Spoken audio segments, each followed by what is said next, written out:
Everyone, welcome back to my channel, and for today's video, nagtatanong sa comment section yung client natin, no? Sabi, pasukin daw natin yung house.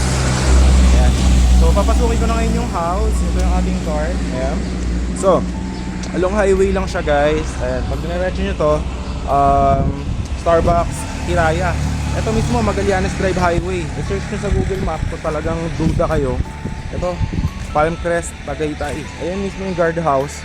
Nakaharap yung CCTV niyan dito sa bahay. Okay? So, yun yung house natin. For only 10 million, i-renovate pa yan. Ito yung isang katabi. St. Scholastica's Formation House, Tagaytay. Ayan. So, pag diniretso nyo yan, mga 1 minute, doon na kayo sa Balay Dako mismo. So, ito yung house. Ayan. Alright.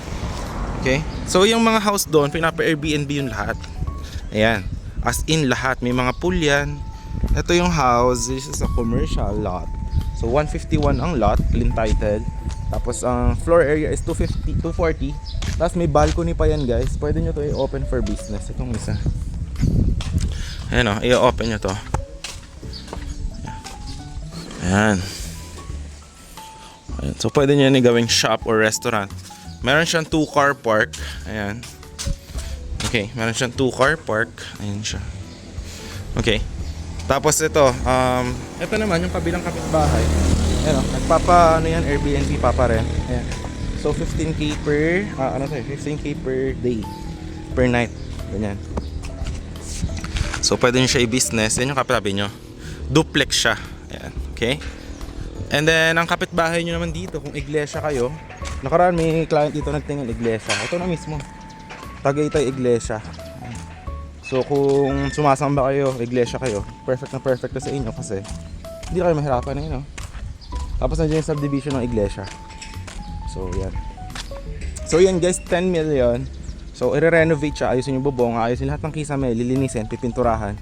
As in, i-renovate, full renovation. Tapos lalagyan pa yun ng view deck sa taas. Ito, guys, yung mga kapitbahay nyo. Ayan. So ito yung bahay natin. Ikutan natin, pasok ko sa inyo para makita nyo yung itsura na loob. Okay. So ayan siya. Okay, ayan. So kukunin nyo siya, guys, ng as is. Where is, kung ano yung condition nyo ngayon. That's for only 9 million. Okay? For only 9 million. Ayan, may balcony. Ayan, may car park. Tapos yan, may pwede nyo siyang gawing restaurant. Or kung ano man plano nyo. Basta kung 10 million package, pinturahan natin na maayos, i-repair yung mga sira, yung mga kisame, may mga sira na yan.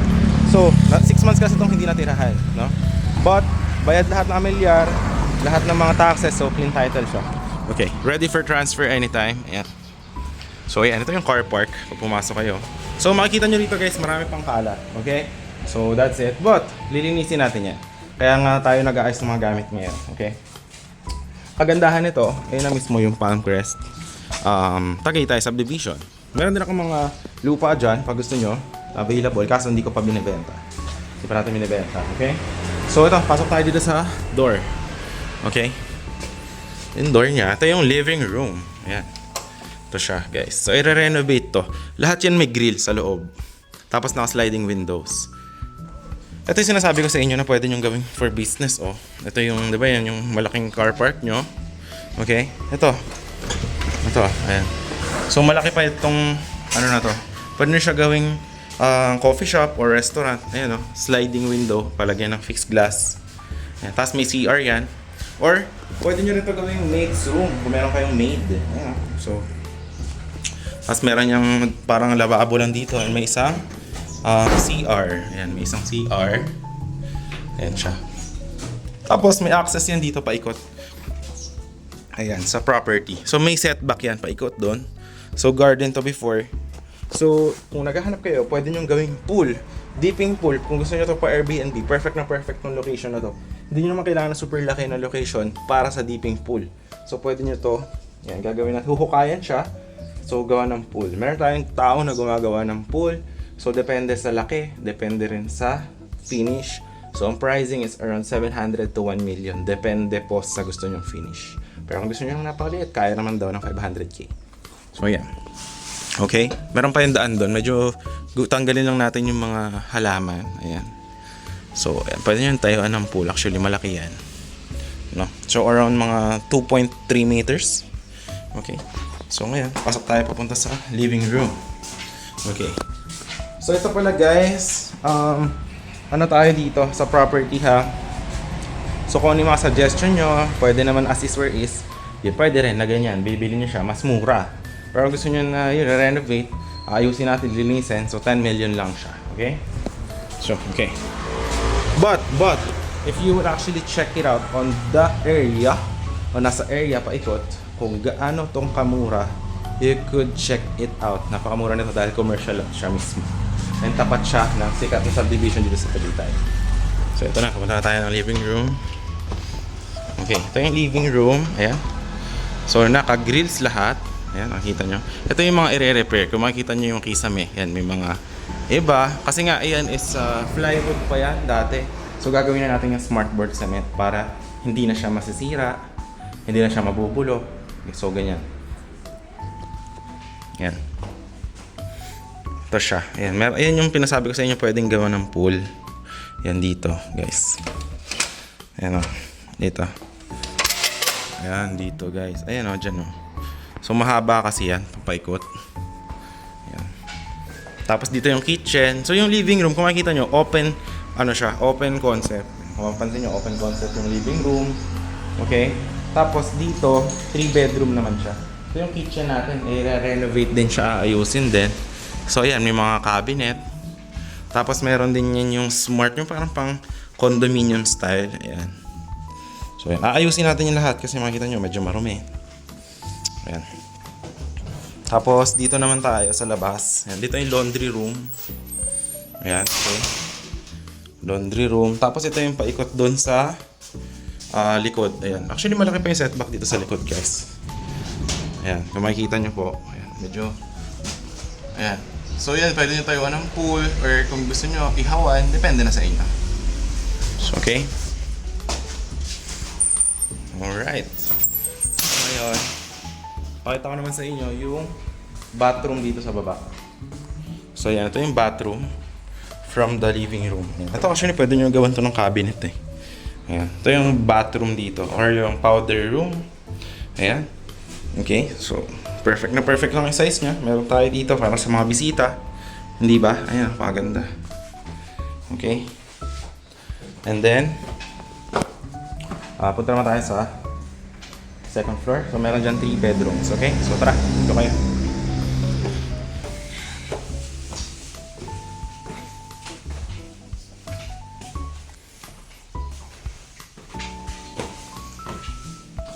Ito yung sa parang mini sala. Ayan.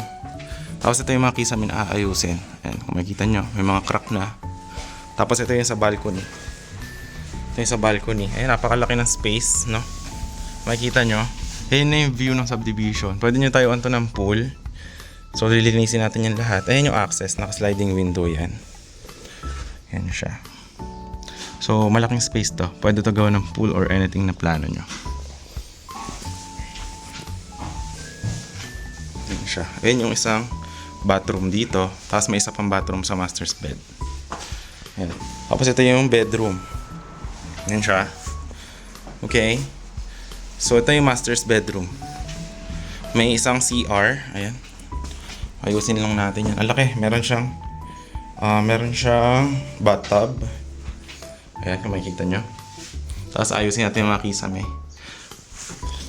So ayan siya. Okay. Alright, ayan, napakaganda, di ba? Malaki yung may toilet, tapos may faucet, ayan siya. Okay. And then dito yung master's bedroom. Ayan. Tapos ito yung mga cabinets, ayan. Tapos dito, meron kayo dito ng balcony, ayan, sa master's bedroom. Ayan. So meron kayo dyan tambayan pag gabi, di ba? Ayan, pwede kayo dyan. Okay? So, yan yung master's bed natin. Okay? Guys, yung sa common bathroom. Ayan. So, ang daming bathroom dito sa house na to. Okay, so, mga 3 bathrooms po siya. Ay, 4 pala. Kasama pa yung sa mid-room doon sa labas. Ayan. Tapos, ito na yung second bedroom. Ganito lang din kalaki yung third bedroom. Ayan. So, kung ilan yung anak nyo, bawa kung 3 yung anak nyo, pwede sa inyo tong house na to. Ayan. So, yan, option nyo yan. Kung as is where is, lilinisin lang yung mga gamit. Or, kung gusto nyo naman ng i-renovate siya. So, ayan. Okay. House na to, guys. So, yun, if you are interested, andyan yung Viber WhatsApp ko. Pwede siyang as is where is. Or, yung i-renovate natin siya, aayusin lahat. Lalo yung mga kisame, may mga crack yung iba. So, yun. Depende na sa inyo. So, yun. Hanggat available pa naman to, I will still be posting this one. So, yun. Andyan yung Viber WhatsApp ko. Message nyo na if you need anything. So, once again, this is Drunk Rich. I hope to see you soon and have a great day. Bye-bye, guys.